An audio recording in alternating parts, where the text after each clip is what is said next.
L'histoire est écrite par les vainqueurs. Voilà une phrase que vous avez sans doute déjà entendue ou même peut-être prononcée. Les vainqueurs l'écrivent, les vainqueurs racontent l'histoire. Mais est-ce que c'est vrai? Je m'appelle Alice, je suis historienne de formation et aujourd'hui on va débunker cette phrase.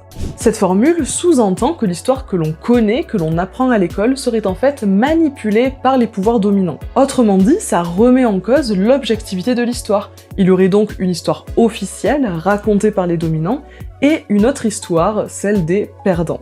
Alors, il est vrai que depuis l'Antiquité, les figures dominantes ont eu le pouvoir de retranscrire les événements selon ce qui les arrangeait. C'est par exemple le cas de l'empereur Néron qui, après sa mort, a été effacé de l'histoire par ses opposants politiques. Ou plus récemment, on peut mentionner la propagande coloniale qui place les nations européennes comme civilisatrices des pays colonisés, tout en omettant les nombreuses violences perpétrées. Malgré ça, la figure du vaincu, elle est très présente dans les récits de l'histoire. C'est le cas de Vercingétorix qui est présenté comme le héros gaulois qui a fait face à l'envahisseur romain. En fait, dans le cadre de la construction nationale, il est fréquent de voir les perdants érigés comme martyrs de la nation.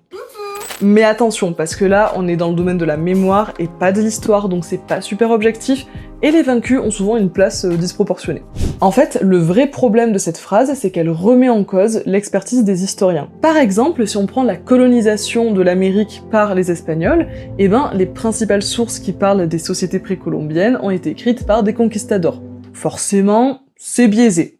On est d'accord là-dessus. Mais c'est justement le travail de l'historien de démêler le vrai du faux pour se rapprocher d'un récit le plus neutre possible. Grâce à des analyses poussées en croisant les textes et l'archéologie, les spécialistes arrivent à se détacher de la vision des conquérants. Parce qu'il faut savoir que depuis les années 80, les Subaltern Studies proposent une lecture de l'histoire qui n'est plus centrée sur les grands hommes, les grands vainqueurs, mais sur les dominés.